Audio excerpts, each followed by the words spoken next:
Hey, welcome back. So we're back again with our monthly Grail tier list update stuff, whatever you want to call it, or however I'm going to call it when the video drops. It's probably going to be the same thing as it usually is. Either way, that's what we're pretty much here doing today. For those already familiar, you're pretty much good to go. But for those who are new or seeing this for the first time, hi, hello, I'm here to rank pretty much every single Grail unit in some fashion, so that if you did want to invest into a specific unit, you didn't really know whether or not you should invest into one over the other, especially if you are on the fence about it and you don't really have any sort of favoritism with any of the units in particular. That's what we're here to do today. And for even more context that you probably should know, just based on how I do this on my own videos, I have 3 tier lists, one for Aether raids, one for Summoner Duels, and one for Arena. And at the end of the video, I'll be recommending a fair amount of units just based on the cumulative ranking. However, I do want to mention that you don't need to really take every single tier list into account if you're looking just to build for one specific game mode. At that point, you could just take any individual list. However, I do find that if you are going to spend your grails on pretty much anything, unless it is favorite, so you just want to build whatever, then it is worth at least taking a gander at pretty much everything just so you could get the best bang for your buck. And that's pretty much the gist of it. So if you have any other questions or feedback or anything, leave it in the comments and I'll get to them as soon as I can. But we may as well go right into the Aether raids tier list. We actually had a lot more stuff added to the game this month than last month, I guess in terms of impactability, if that is a word. I don't think it's a word, but I'm going to use it because it sounds nice. Outside of just additional units getting added to the game, we actually had a fair amount of good inheritable skills given out, whether that was Hexblade, Armored Beacon, or Guard Bearing 4. And Guard Bearing 4 in particular is really good because it's just flat damage reduction in the enemy phase just for existing on every single enemy phase combat. It does allow for specific units to function as really good enemy phase tanks or even guidance for beacons. And because of that, I ended up promoting a fair amount of flyers in general because I find that their skill accessibility is just really good nowadays. And while that isn't to say they didn't have good skills prior, a lot of them were fairly player phase focused and didn't really focus on those that definitely want to function more in the enemy phase. But now we have more of those options, and because of that, they could just function extremely well in general. And before going into all the promotions real quick, I do want to at least talk about Conrad's Refine and the 2 new Grail units that we got. These were definitely some of the more notable changes that we get every month. Not necessarily what they get or what they go into the game, but usually it's 2 new units that everybody and anybody can get for free, and an older 4 unit just gets a refine that could at least help them out. That being said, I don't personally think Conrad's Refine did too much, and that isn't to say the weapon's bad. I think Dragon Wall the Lance and a bunch of stats isn't necessarily the worst.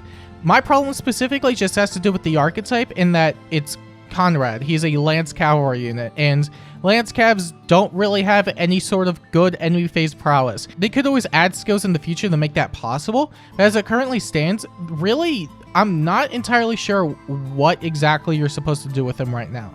Now, I use them on Aether raid's defense because I think he's a funny lunge cav, although he is heavily dependent on Emblem because otherwise saves are just going to make it so you can't really lunge or drag back or anything. But outside of that relatively niche combo, it's either you go with an inheritable lance such as Chiang, or try and salvage his enemy phase with maybe something like Quick Riposte 4, or you just stack even more debuffs and try and make him into an enemy phase cav. It could possibly work, but I also don't think enemy phase cavs function all too well. And while you may have seen that I promoted him, it's less because of his refine and more just for general adjustments with inheritables, because Arcane Chang is something that I probably should have just promoted every single lance for. And then with Young Lucius and Cornelia, Young Lucius is honestly fine. I don't think he's necessarily bad whatsoever.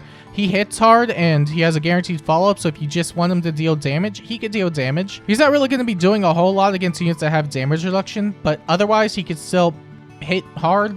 That's really about it. He's infantry, he has access to times pulse 4 and all that stuff, so at the very least he could get specials off way more easily than any other healer, unless they're also infantry, which duh, but he does have a lot of attacks, so for that I'm willing to at least bump him up a bit. I don't think his supportive capabilities though are that great. Follow-up denial, where pretty much anything and everything has a way of guaranteeing their own follow-up, isn't exactly the strongest niche to have. I do like that he is easy enough to build and just have him nuke stuff.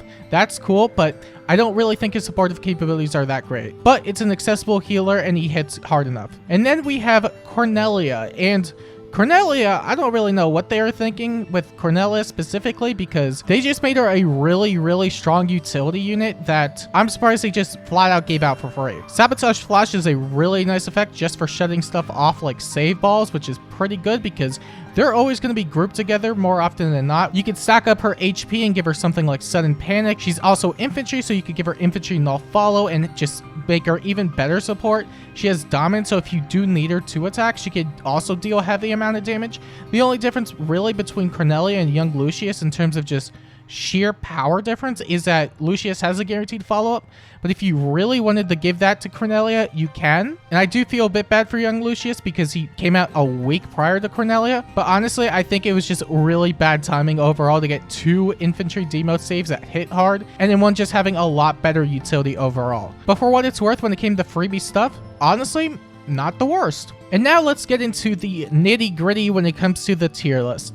Aether raids, because that's what we started with, so I didn't really have to specify again, but I did. So alright, I want to talk about the 3 promotions that we have. We have Dancer Eldigan, Har, and Garen. Dancer Eldigan, I feel like I probably shouldn't have demoted. Not necessarily because of the Milla thing. I think I jumped the gun when it came to the speed stuff. Obviously, having more speed, especially for null follow-up checks, is going to be very important, but it's not always going to be something that you run into in something like a defense setting. Of course, there are going to be plenty of units that have some sort of null follow-up effect, but that isn't guaranteed for something that shuts down your own guaranteed follow-up. It could easily just be something that just has offensive null follow-up, whether that's for guidance 4 purposes, or something that's just built into the weapon itself. It's not always something that you're always going to run into, even in the hardy fighter set, because they're really just going to be there for range tanking purposes. I don't think most people are running hardy fighter as a near save unit because there really isn't anything that pierces through damage reduction like that. And while you could still do it for tanking purposes, it's a lot less optimal than just running any sort of other fighter skill that grants additional effects, especially since you could also run a special and get damage output that way. I do also want to mention Brave Self being a thing too, because he does have null follow-up and he's pretty much everywhere. And while you could definitely argue that that's probably good enough as is for our Alarm Eldigan difference, if you're going to be running a Gale Force set, there's probably a good chance you're going in turn 1 anyway, which at that point it doesn't matter whether or not Self gets null follow-up because it's a start of turn effect, so it's not going to be applicable at that point. I do think Alarm is still a better overall Gale Force dancer, especially in scenarios where there are follow-up denials. That being said, I think it's easy enough to outsource some sort of ability to get through that, even with somebody like Eldigan, but Alarm is still going to be better anyway, but I no longer think the tier difference is warranted as I once thought. But that's enough about Eldigan and Alarm. Let's talk about the other 2 that I think I'm personally excited for the most. Har and Garen. Har has a dual phase brave weapon, which is already a really good niche to have, but one of the other effects that he does have is true damage reduction based on his defense. Although at 15%, it's still true damage reduction, which is really good. The issue initially was that he also just didn't have any access to any sort of other damage reduction properties, which he did have Guard Bearing 3, but that was for 1 combat. And it sucked. He was still able to do a fair amount of stuff as with a lot of other dual phase brave units. He can hit hard, he can tank because he has a lot of defense, and he has innate IOTs, which is pretty good. Although at the cost of being weak to blue tomes, I don't think that was really going to be an issue anyway because you weren't going to be tanking with that res anyway. That being said, Guard Bearing 4 doesn't have any conditions outside of just you have to enemy phase, and it's flat 60% damage reduction on the first combat, and then everything after is 30%, meaning that with damage reduction from his B slot and true damage reduction from his weapon, he can become an absurd, like I'm talking really absurd, melee tank. If you've seen stuff like Brave Dimitri and Spring Maria, this is basically just that with a bit less true damage reduction and dual phase brave. And personally, I think because of that, he has no reason not to be in the highest tier right now, at least until it gets to a point where he just can't tank. I find that he is probably one of your best melee tanks in general. And if you do pair him with a far save unit, I honestly think he's going to be getting away with so much stuff. And then Garen, I don't think a lot of people were expecting to be up here in the solid category, but it's because of Breath of Blight and Attack Risk Scowl, which is just the Brave Tiki effect, aka pulse your enemy, no more special. Scowl is a really nice A slot for a lot of dragons. However, I find in general it's not going to mean all too much if the foe's still able to charge it up anyway. And there's a good chance that a lot of dragons are still going to be prone to specials anyway, since chances are they're going to be a lot more defensive with this. If you are speed stacking with a dragon, then you probably don't want Attack Risk Scowl anyway because it hampers your speed checks. And outside of a few other units that could possibly use this that aren't Grails, I find that Garen is probably one of the better users of the skill because of Breath of Blade. It's basically a super spendthrift weapon. It inflicts -10 attack on the foe, which is already really good for tanking purposes. It grants him 10 additional attack. He's immune to any sort of dragon weaponry. He has this other gimmick on like turn 3 or turn 4, but that one's not really worth highlighting. But really, I think the cream on the crop of it has to be with guard. The guard effect in tandem with scout means that unless the foe has any sort of tempo or heavy blade check, which I don't think they're going to make because Breath of Blade is already a 20 attack swing, 10 for Garen and then -10 on the foe, heavy blade checks are out of the question. You could always try Flashing Blade and that could always work too, but that will also depend on the unit as well, whether you're preparing for something like Garen or you have it pre-charged to 1 so you could get past stuff like Hardy Fighter. I think Garen is one of the best benefactors from this skill, especially since he doesn't need his A for distant counter. And you can still do this with other units with Lantern Breath since they also get -5 attack on the foe, +5 attack on them, and then guard. But I think the additional stats that he gets from it on top of the null dragon effectiveness stuff that he also has in his PRF already makes him way better than any sort of Lantern Breath user. And because of that, I ended up promoting him as well. Next, we have the decent category, and this still falls in line with how I promoted Har initially, and it has to do with guard bearing.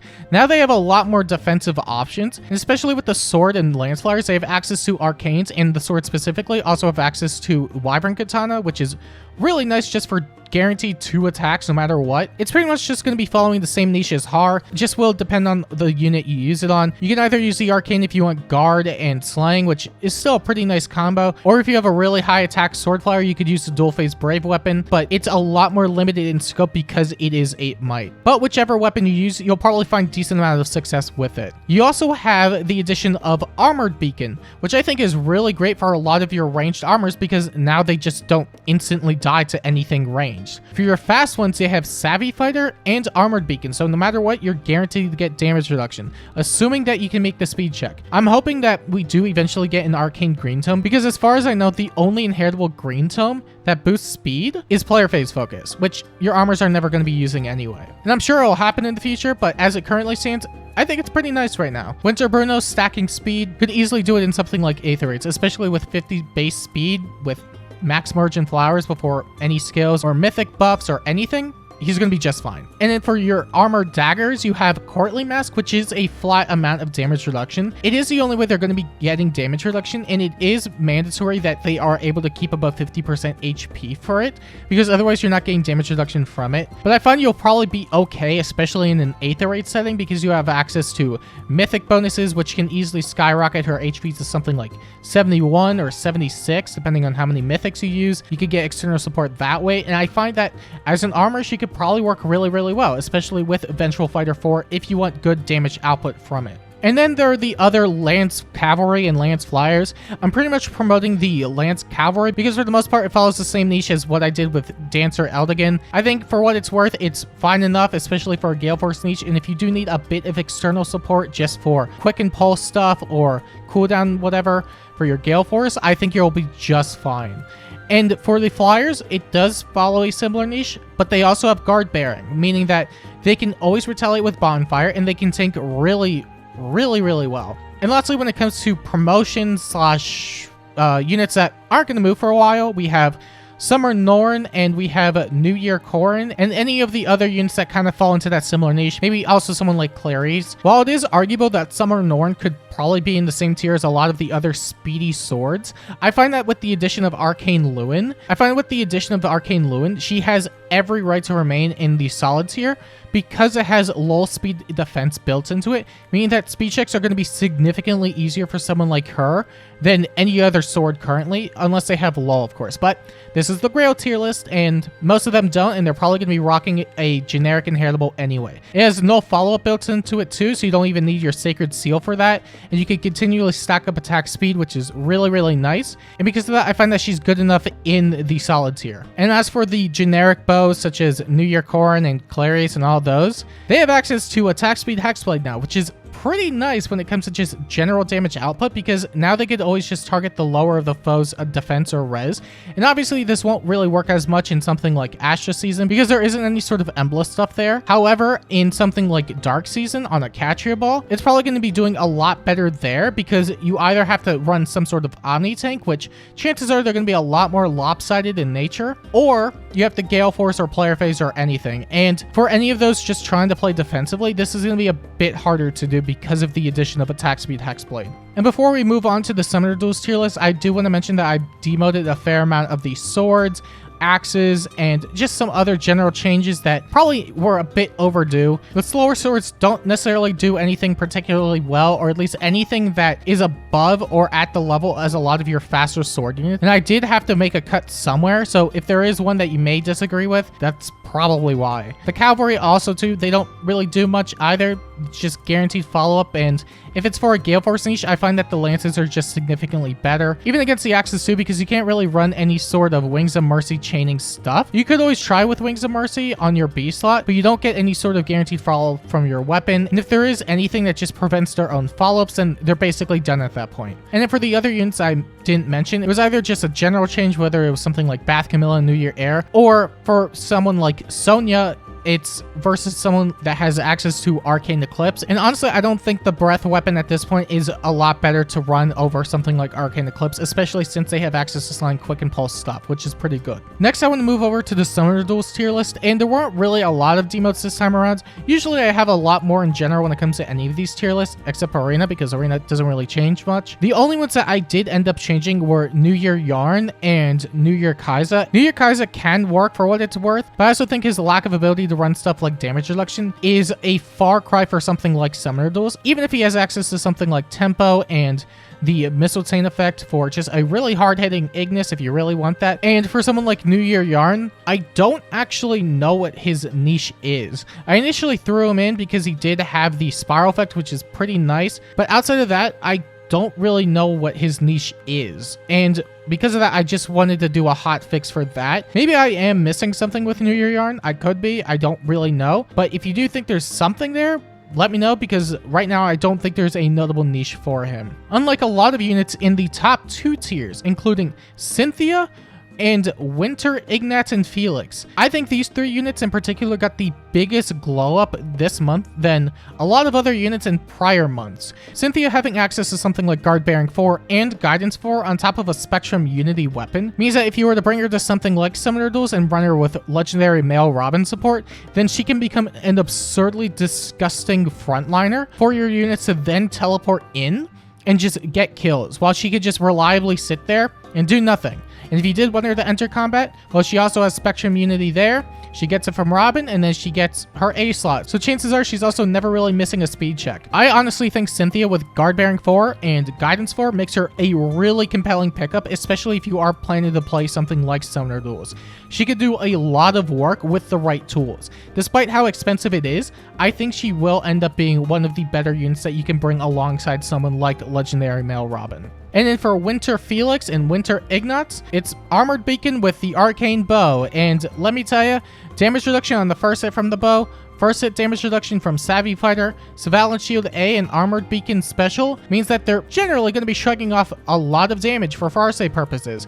I was so heavily critical on far saves that were ranged units because they just really couldn't tank that well. But now for the armor bows in particular, they could do a much better job than even arguably some of the other melee ones. Although, of course, Hardy Fighter is still really good, and I don't want to take anything away from that, but I found with their speed set, the first hit damage reduction that they can get, and Armored Beacon for further protection makes them really compelling for far save purposes now. And now you don't even have to make them near saves, which is something I recommended in the past, but not anymore. And then the other promotions, including Har, Garen, and Summer Norn, they're all pretty much here for the same reasons as I mentioned in the Aether tier list. Har having true damage reduction in his weapon with Guard Bearing 4 means that he can just get an absurd amount of damage reduction and basically basically act as your budget Brave Dimitri, quote unquote, just really for the melee side of stuff, because chances are he's not really going to be doing all too much against anything that is ranged, especially if they target res, but he doesn't need to do that, especially if he has far save protection, which, while isn't always going to be a thing, more often than not, you can generally bring a far save, especially if you are able to run something like Guidance 4. So similarly to something like Cynthia, you can pretty much just frontline them, and they are not really going to be able to touch them unless they are able to get through his damage reduction, which most units aren't going to be able to, especially since he has guard built into his weapon, which is a nice addition to have, especially if the foe is relying on charging their special through combat. And then we have Garen, and Garen is just a really big stat stick. He can tank really well. He has Scowl and Guard in his weapon on top of Super Spendthrift, which is minus 10 attack on the foe, 10 attack on him, nullifies any sort of dragon weaknesses. He can honestly become a really obnoxious tank, and especially in something like Might of Myriad season, you can even forego the Sacred Seal that gives him distant counter and bolster his stats even more, which is going to be really ridiculous if you could get the fodder for him. And in Summer Norn, having null follow-up, slaying, lull speed defense, and true damage based on her speed in her arcane, I personally think that she's on the same level as a lot of the other speedier units in this tier, whether that's Rutger or Lumera. Not having to run null follow-up anywhere in your kit means that you could continually stack up attack and speed, and if you could get some external support that can quickly charge godlike reflexes, whether that's a Valoria or a Grim Raphael,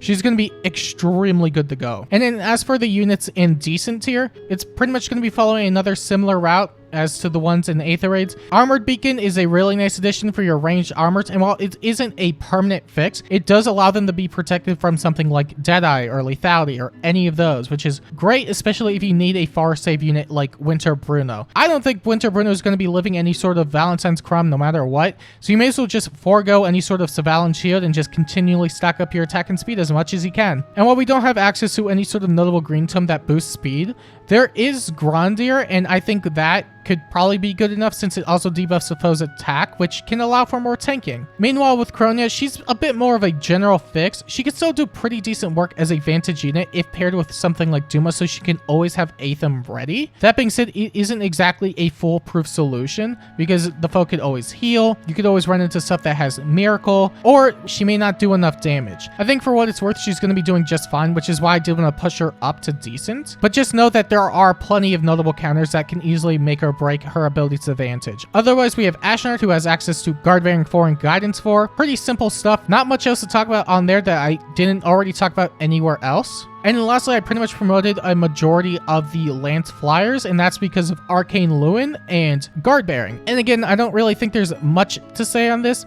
It's a no follow-up Lance that has a bunch of speed, slang, true damage, yada yada yada. So with Guard Bearing 4, they can pretty much just become your standard infantry damage reduction tank. Not necessarily as good nowadays, but it's still pretty nice. And then for your slower ones that can't necessarily take advantage of Lewin as much as a lot of the other ones, you could still mix bulk them, or if they're lopsided, you could just go full into attack and defense or attack and res or whichever they are, and run Guard Bearing 4 with Kiang, and you'll probably be good.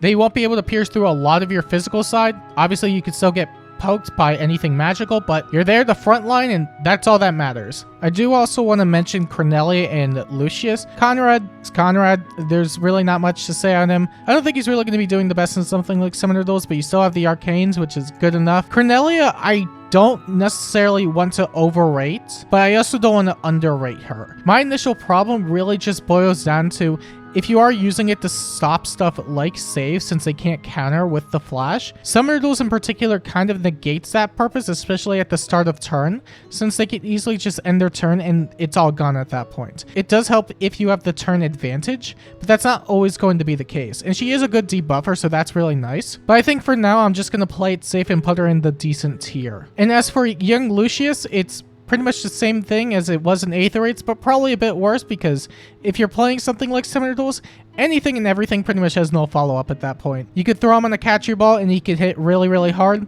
I think that's fine enough. If you want to do something like that, they can't even deflect magic that if that's worth anything.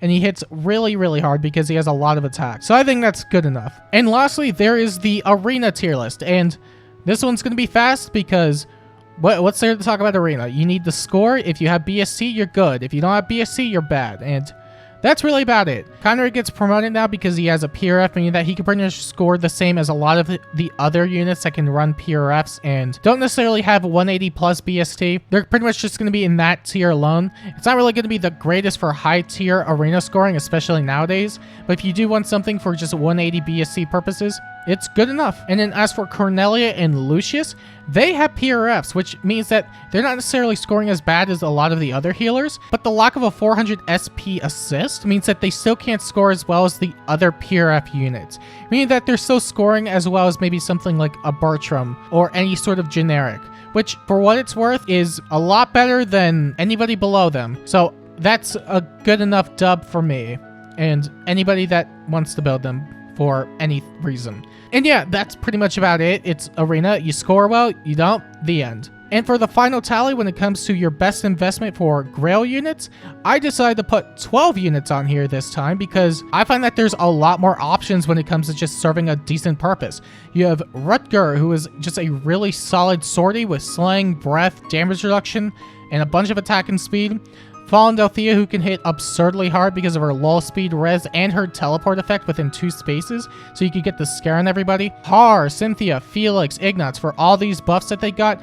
Also Summer Norn and Garen. You have Cervantes, Vigard, and Lumiere, who are also a bit more modern in terms of release. Cervantes and Vigard can pretty much do what a lot of the other generics can do, although they're a bit better at it because they have a good tanking color, they score well, and for what it's worth, they have access to Arcane Chiang, which is pretty nice. And then Zephyr, who's very, very old, still has access to the Arcane Sword and has a good enough selling to where I think it's warranted his placement in certain areas. And if you had to build any sort of Grail unit, I recommend one of these 12, although the barrier of entry is going to be significantly dependent on which one you choose. And that's going to be about it for the video. Let me know what your thoughts are down below, and if you want to see more videos like this, make sure to like and subscribe. And until next time, I'll see you later.